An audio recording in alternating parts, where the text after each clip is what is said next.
Այսօրվա հրատապասուլիսը պայմանավորված է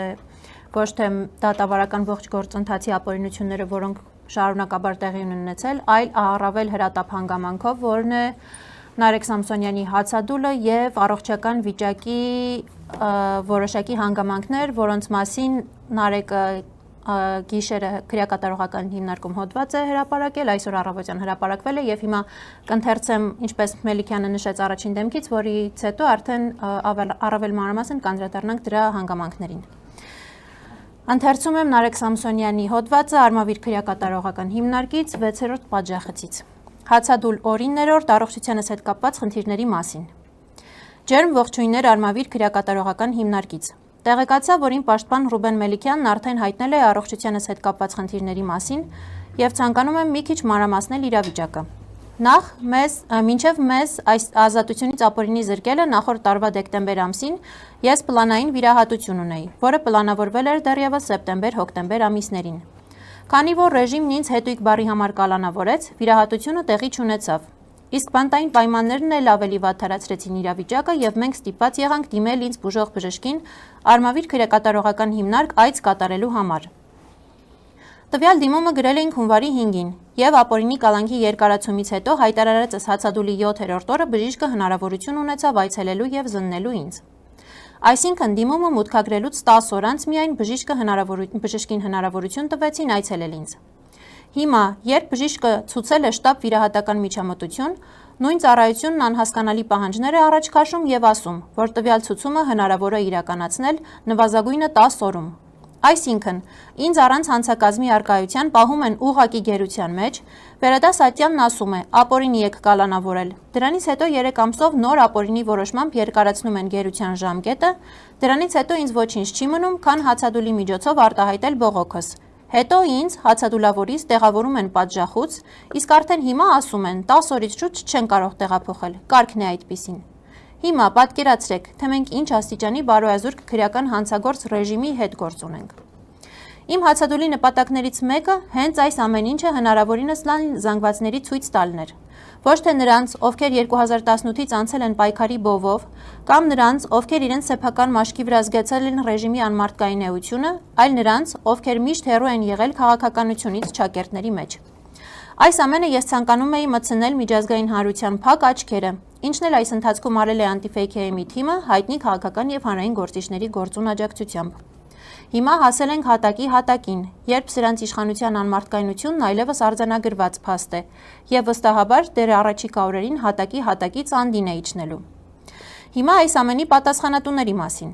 Առավել քան վստահ եմ, որ ոչ Արմավիր քրեակատարողական հիմնարկի ղեկավարությունը, ոչ էլ քրեակատարողական բժշկության կենտրոն ՊՕԱԿ-ի ղեկավարությունն այս ամենում շահագրգռված չեն, անգամ սրտացավ են։ Բայց այն մարդիկ, ովքեր ապօրինություններ թույլ կտան, ապագայում անձնական պատասխանատվություն են կրելու այս ամենի համար։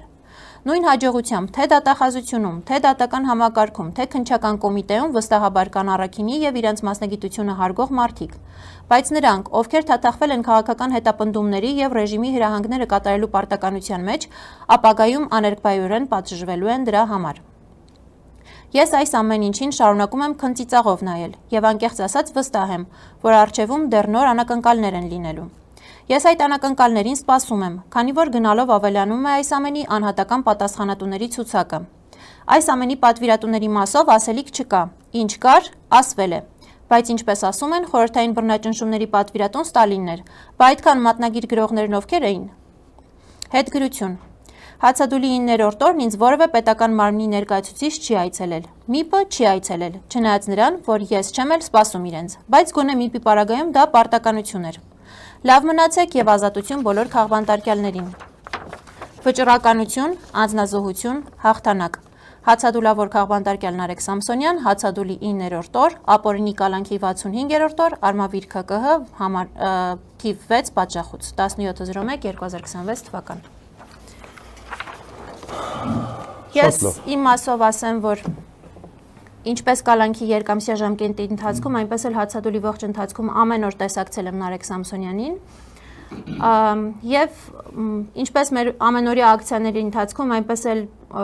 հիմա ասում եմ, որ բնականաբար հացադուլի իր հետևանքներն առաջացնում է, չի կարող 9 օր հաց չկերած մարդը լինել նույն էներգիայով նույն կարգավիճակում, ինչ ամեն օր նորմալ սնվող մարդը, նորմալ ընթացակարգով սնվող մարդը։ Այո, Նարեկ Սամսոնյանը հացադուլի քայլին դիմել է գիտակցված, այդ քայլին դիմել է որպես վճռական բողոքի նշան ի հակադրություն տեղի ունեցող ապօրինությունների, որոնց պայքարելու դեմ անազատության մեջ գտնվող անձը չի կարող այլ բան անել, քան հացադուլի դիմելը։ Նա ազատության մեջ չէ, որ պիկետանի, ակցիանի, բողոքի այլ ձևով փորձի պայքարել իրեն ապօրինի ազատությունից զրկելու դեմ։ Եվ սա ընդունված պրակտիկա է։ Կալանավորները, ովքեր որ ուզում են իրենց բողոքի ձայնը բարձրացնել, ապօրինությունների դեմ դիմում են հացադուլի։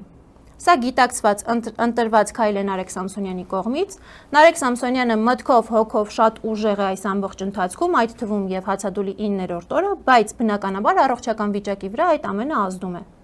Էլ չեմ ասում, որ այն վիրահատական միջամտության հանգամանքներն են գումարվում հացադուլի հանգամանքին, որը որ